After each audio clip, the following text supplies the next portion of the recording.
लंबे महारानी की जय हो। अजय माँ शेरा वाली शेर चढ़ के खोल दे दरवाजा लंबी बाँ करके।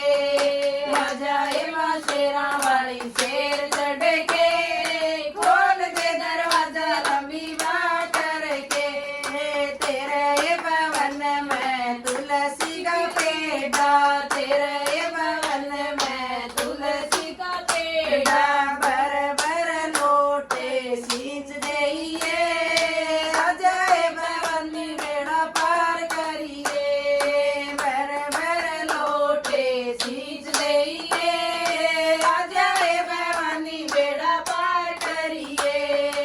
अजय माँ शेरा वाली शेर चढ़ के खोल दे दरवाजा लंबी बाँ करके। अजय माँ शेरा वाली शेर चढ़ के